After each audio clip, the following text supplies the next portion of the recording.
All right, so we just covered Barack Obama's speech, and it was something. It was something. And here we're gonna go to just before Obama's speech. Michelle actually went first, and I remember thinking while I was watching this, goddamn, she's way better at giving a speech than I remember. Way better. And I do think she's changed a little bit in terms of how sharp her speeches are. I think it was more about when they go low, we go high in the past. Now it was like, fuck that shit. Like that was the vibe of it. It's like, fuck going high. We're done. We're done with that. So anyway, she comes out and gives a speech. I was thinking, goddamn, it's going to be crazy for Obama to follow this. Now, Obama did manage to follow it and did quite a job with it. But there's a couple lines from Michelle that I'm going to play for you here, which in my opinion, this is the best part, in my opinion. And yet again, brutal, the stuff she says here. Pay close attention to what she's saying. Here we go. Most of us will never be afforded the grace of failing forward. We will never benefit from the affirmative action of generational wealth. Failing forward. No, most of us will never benefit from the affirmative action of generational wealth. Oh, that's savage, bro. Oh, that's so brutal. Both of those are like high IQ shots at Trump is what they are. Inherited $400 million from his dad. Right? He says, I got a small loan of $1 million. First of all, LOL, that is not a small loan. That's giant. People don't just get $1 million when they're like in fucking 21 or whatever the fuck it was. Right? And it's not even true. He got $400 million from his dad. So failing forward and the affirmative action of in other words, homie was born on third base and thought he hit a triple. Oh, that's so brutal. Oh my God. She's just getting warmed up though, bro. We will never benefit from the affirmative action of generational wealth. Ooh, so brutal. I love that line. If we bankrupt a business or choke in a crisis, we don't get a second, third, or fourth chance. If things don't go our way, we don't have the luxury of whining or cheating others to get further ahead. No. Oh, this is so brutal. Trump has had at least 6 business bankruptcies. And she says, we don't have the luxury of whining and cheating to get ahead. Trump University was a colossal fraud. He had to pay out millions of dollars because it was a fraud. Trump was just found liable in a civil case for tax fraud, insurance fraud, business fraud. Whining and cheating, that 100%, oh my God. We don't get to change the rules, so we always win. If we see a mountain in front of us, we don't expect there to be an escalator waiting to take us to the top. No. We put our heads down. We get to work. In America, we do something. So the theme here is basically reclaiming this idea. The left and liberals reclaiming this idea of like, bitch, we gotta work for where we get to, right? Whereas you didn't. You were born into phenomenal wealth.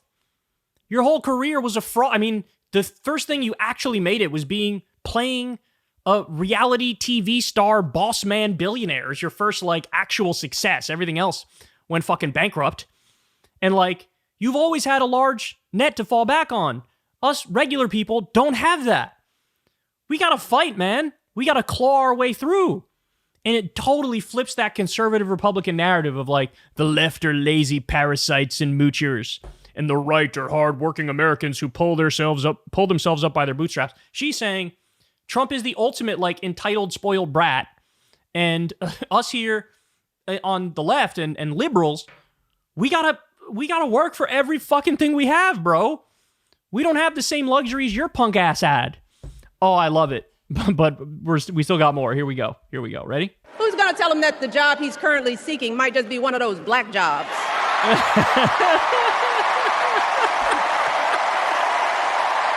So the reference there is Trump. Remember, he went to the Association of Black Journalists, and he got, he had like a testy exchange. He sat down for an interview and had a testy exchange.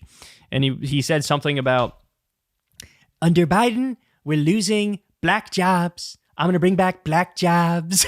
He's like, and she says, who's going to tell him one of those black jobs is going to be president of the United States? Oh. Doubling down down on ugly, misogynistic, racist lies as a substitute for real ideas and solutions that will actually make people's lives better. Look, because cutting our health care, taking away our freedom to control our bodies, the freedom to become a mother through IVF like I did, those things are not going to improve the health outcomes of our wives, mothers, and daughters. Shutting down the Department of Education, banning our books, none of that will prepare our kids for the future. Demonizing our children for being who they are and loving who they love. Look, that doesn't make anybody's life better. They're on the offense. I mean, there's no other way to put it. They're on the offense. My whole life, I've seen nothing but Democrats on the defense, right? I mean, I was born in 1988. When was Bill Clinton was elected in 1992? So, you know, I'm a little fucking kid.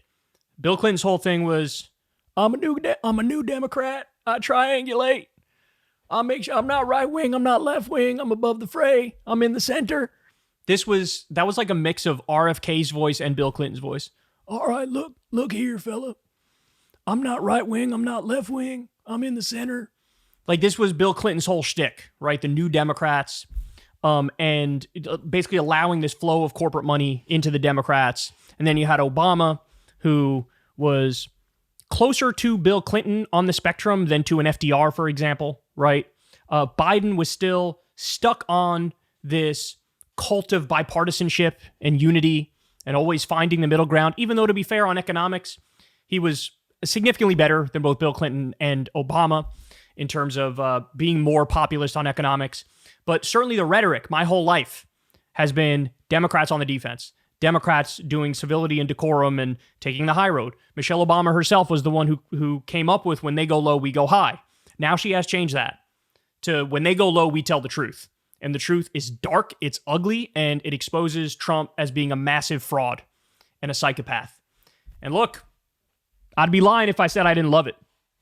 I absolutely love it. I mean, these lines are way more brutal than anything I thought I'd ever hear out of Michelle Obama, out of Barack Obama, and out of, you know, a bunch of the other speakers. So it landed, bro. It landed. I'll make a prediction for you right now. I'm making a prediction for you right now. Trump, coming out of the RNC, got no bump in the polls. None. After the assassination attempt, Trump had a 7-point bump in personal favorability numbers, but that did not translate to even a single point bump in terms of people who are going to vote for him. So no bump where it matters, which is more people voting for him. Ronald Reagan, by the way, had a 22-point bump in people who were going to vote for him post his assassination attempt. So Trump had no bump.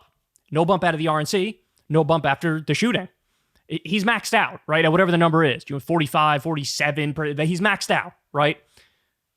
I'm going to predict that Kamala and Tim Walz are going to get a bump coming out of the DNC. I predict they are going to get a bump, and I predict it's going to be at least 3 points.